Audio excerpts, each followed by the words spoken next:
Hello అందరికీ, దేశీ రుచులకు స్వాగతం. ఈరోజు మనము ఎంతో టేస్టీగా, క్రిస్పీగా మరియు స్పైసీగా ఉండే ఫిష్ తవా ఫ్రై ఎలా చేయాలో చూద్దామా? ఈ ఫిష్ ఫ్రైని నేను ఎలా చెప్పానో అలా యాజ్ ఇట్ ఈస్గా ఫాలో అయ్యి చేస్తే ది బెస్ట్ ఫిష్ ఫ్రై మీరు ఆస్వాదిస్తారు. ఇక ఆలస్యం లేకుండా రెసిపీలోకి వెళ్దామా? నేను 1/2 kg ఫిష్ని తీసుకున్నాను. 1/2 kg ఫిష్కి 7 నుంచి 8 ముక్కలు మనకి వస్తాయి.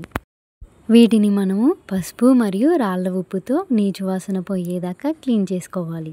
మనము ఫిష్ పీసెస్ని మరీ సన్నగా కొట్టించకూడదు. అలా కొట్టియటం వల్ల ఫ్రై చేసేటప్పుడు డ్రైగా అవుతుంది.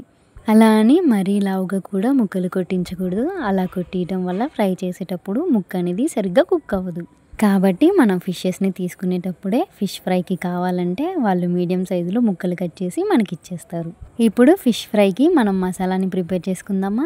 ముందుగా ఒక మిక్సింగ్ జార్ తీసుకొని అందులో 1 టేబుల్ స్పూన్ జీలకర్ర, 2 నుంచి 3 లవంగాలు, కొద్దిగా దాల్చిన చెక్క, 1 టేబుల్ స్పూన్ ధనియాలు, 2 నుంచి 3 పచ్చిమిర్చి మరియు 1/2 టీ స్పూన్ మెంతులు, చిన్న అల్లం ముక్క మరియు 5 నుంచి 6 పొట్టు తీసిన వెల్లుల్లి రెబ్బలను వేసుకోవాలి. ఈ మసాలా దినుసులన్నీ మనం ఇప్పుడే వేసేసాం కనుక తరువాత మనం అల్లం వెల్లుల్లి పేస్ట్ కానీ స్పెషల్గా మసాలా కానీ ఏమీ వేయక్కర్లేదు. ఇప్పుడు ఈ దినుసులలో కొద్దిగా వాటర్ వేసుకుంటూ మనం మిక్సీ పట్టేసుకోవాలి. చూస్తున్నారు కదా, కాస్తంత గట్టిగా వచ్చింది పేస్ట్ అనేది, అలానే ఉండాలి. ఇప్పుడు ఇందులో 1 టేబుల్ స్పూన్ కారం కాస్త తక్కువగా వేసుకోండి. నేను స్పైసీ లెవెల్ ఎక్కువ తింటా కాబట్టి 1 టేబుల్ స్పూన్ వేసాను. మరియు 1 టేబుల్ స్పూన్ ఉప్పు, కాస్తంత పసుపు మరియు 1 టేబుల్ స్పూన్ బియ్యపిండి లేదా కార్న్ఫ్లోర్ అయినా వేసుకోవచ్చు. మరియు కాస్తంత నూనె వేసేసి కొద్దిగా వాటర్ వేస్తూ ఈ మిక్చర్ అంతా చక్కగా కలుపుకోవాలి. ఈ మసాలా పేస్ట్ని మనం మరీ లూజ్గా కూడా కలపకూడదు. లూజ్గా కలపడం వల్ల ముక్కకి సరిగ్గా పట్టకుండా జారుతుంది. అలా అని మరీ గట్టిగా కూడా కలపకూడదు. అలా కలపడం వలన మసాలా అనేది ముక్కలకి సరిగ్గా పట్టదు. అందుకే వీడియోలో చూపిస్తున్నట్లుగా మనం మీడియంగా కలుపుకోవాలి. ఇప్పుడు ఆ మసాలా పేస్ట్ని కొద్దిగా తీసుకొని ఒక్కొక్క చేప ముక్కకి రాసుకుంటూ ఉండాలి.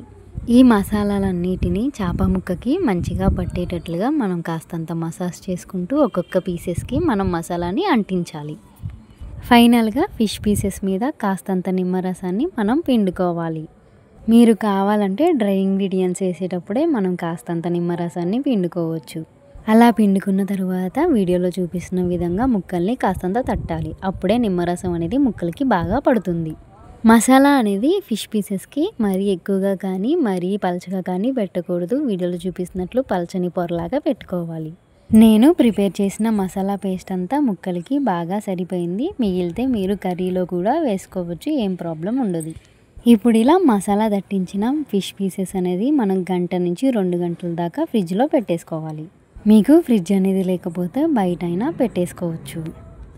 ఇలా 1 గంట నుంచి 2 గంటల దాకా మనం ఫిష్ పీసెస్ని మ్యారినేషన్ చేసుకున్న తరువాత మనం బయట పెట్టేసుకోవాలి ఫ్రై చేసుకునే ముందు. ఇక ఫైనల్ స్టెప్ తవా మీద ఫ్రై చేయడమే. ముందుగా ఒక తవా ప్యాన్ తీసుకొని మనం అందులో ఒక 4 నుంచి 5 టేబుల్ స్పూన్ దాకా ఆయిల్ వేసుకోవాలి. ఈ ఆయిల్ అనేది తవాకి మంచిగా స్ప్రెడ్ చేసేసి మనం హీట్ అయ్యాక మాత్రమే ఫిష్ని వేసేసుకోవాలి. మీరు ఒకటి బాగా గుర్తుంచుకోండి, ప్యాన్ అనేది ఎంత పాతదైతే ఫిష్ ఫ్రై టేస్ట్ అనేది అంత బాగా కుదురుతుంది. ఫిష్ పీసెస్ అనేది ఎక్కువగానే ఉంటాయి కనుక మనం 2 నుంచి 3 బ్యాచెస్గా చేసుకొని ఫిష్ ఫ్రైని చేసుకోవాలి. ఈ ఫిష్ ఫ్రై చేసుకునేటప్పుడు కాస్త జాగ్రత్త ఎక్కువగానే పాటించాలి. ఎందుకంటే ఫిష్ పీసెస్ అనేది తునిగిపోవడానికి ఛాన్సెస్ ఎక్కువగా ఉంటాయి. 1 సైడు ఫిష్ పీస్ అనేది కుక్ అయ్యాక ఇంకో సైడు మనం తిప్పుకోవాలి. మనం డైరెక్ట్గా ఫిష్ పీసెస్ని ఆయిల్లో కూడా డీప్ ఫ్రై చేసుకోవచ్చు, కానీ ఆ టేస్ట్ వేరే ఉంటుంది. ఈ తవా ఫ్రై టేస్ట్ అనేది దీనికే ఉంటుంది. నాకు ఈ ఫిష్ పీసెస్ అనేది కుక్ అవ్వడానికి 40 నుంచి 50 నిమిషాల దాకా సమయం పట్టింది. ఫిష్ పీసెస్ చక్కగా కుక్ అవుతున్న టైంలో మనం కాస్తంత కొత్తిమీర తరుగు మరియు గుప్పెడు కరివేపాకు రెమ్మలు తీసుకొని వేయాలి. 40 నుంచి 50 నిమిషాల తర్వాత మనకి ఫిష్ ఫ్రై అనేది రెడీ అవుతుంది. మనము ఫిష్ తవా ఫ్రై చేసేటప్పుడు కాస్తంత మసాలా పౌడర్, అదేనండి మనం ముందుగా కలుపుకున్న మిక్చర్ అంతా ఫ్రై అయిపోయి వస్తుంది. అది మనం ఫ్రైలో కలుపుకుంటే చాలా టేస్టీగా ఉంటుంది. ఇంకేంటండి ఆలస్యం, ఈ ఫిష్ తవా ఫ్రైని మీరు కూడా ట్రై చేసి నాకు కామెంట్ చేయండి. సరేనండి, నా ఛానల్ ఇప్పటిదాకా సబ్స్క్రైబ్ చేయకపోతే లైక్ చేసి సబ్స్క్రైబ్ చేసి పక్కనున్న బెల్ ఐకాన్ క్లిక్ చేయండి. బాయ్.